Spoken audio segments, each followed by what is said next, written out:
Cinema ഒരു entertainment മീഡിയമാണ്. ഈ റിവ്യൂസും അങ്ങനെ ജഡ്ജ്മെൻ്റലായിട്ടുള്ള ഒരു ആറ്റിറ്റ്യൂഡ് അതൊരു സെപ്പറേറ്റ് കൈൻഡ് ഓഫ് എൻ്റർടൈൻമെൻറ്റ് തന്നെയാണ്. അത് ആക്ച്വലി സിനിമയായിട്ടൊരു ബന്ധമില്ല. വെറുതെ ചർച്ചകൾക്ക് വേണ്ടി ഇരിക്കുന്നവരില്ലേ, ഡിസ്കഷൻസ്, പാനൽ ഡിസ്കഷൻസ് അല്ലെങ്കിൽ ഇഷ്ടമാണ്.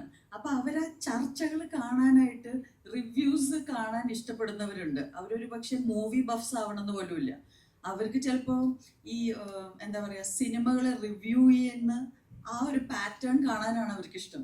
അവരൊരു പക്ഷെ ഒരുപാട് സിനിമകൾ കാണുന്ന ആൾക്കാരായിരിക്കില്ല. അപ്പോൾ നമ്മൾ അത് ക്ലിയർ ആയിട്ട് നമ്മൾ ഏത് കൂട്ടത്തിലാണ് പെടുന്നതെന്ന് നമുക്കൊരു ക്ലാരിറ്റി വേണം. ഞാൻ സിനിമ ഇഷ്ടപ്പെടുന്ന ഒരാളാണെങ്കിൽ എൻ്റെ രസത്തിന് ഞാൻ പോയി സിനിമ എക്സ്പെരിമെൻറ്റ് ചെയ്യണം, ഒരു അഡ്വഞ്ചറായിട്ട് കാണണം. എല്ലാവരും അവിടെ പോകുന്നത് സേഫാണ്, ഇത് 100% നിങ്ങൾക്ക് തൃപ്തി തരും എന്ന് പറഞ്ഞിട്ട് മാത്രം പോയി സിനിമ കാണേണ്ട കാര്യമില്ല. Each cinema is an adventure.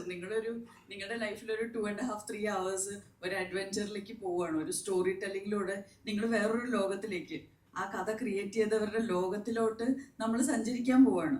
അതിന് നമ്മൾ എടുക്കുന്ന റിസ്ക് ആക്ച്വലി നോക്കിയാൽ വളരെ ചെറുതല്ലേ, ഒരു ടിക്കറ്റ് വാങ്ങിക്കുന്നതിൻ്റെ റിസ്ക് അല്ലേ ഉള്ളൂ. അപ്പോൾ ഐ തിങ്ക് സിനിമയോടുള്ള ആ ഒരു അഡ്വെഞ്ചറസ് സ്പിരിറ്റ് നമുക്ക് ഭയങ്കരമായിട്ട് കുറഞ്ഞിട്ടുണ്ട്. എല്ലാവരും റിവ്യൂസ് പറഞ്ഞ് എല്ലാവരും നല്ലത് പറഞ്ഞതിന് ശേഷം ഞാൻ പോയി കാണാം, പിന്നെ എന്താ അതിലുള്ള thrill? Just go experiment with movies, have fun with it. We are taking it too seriously.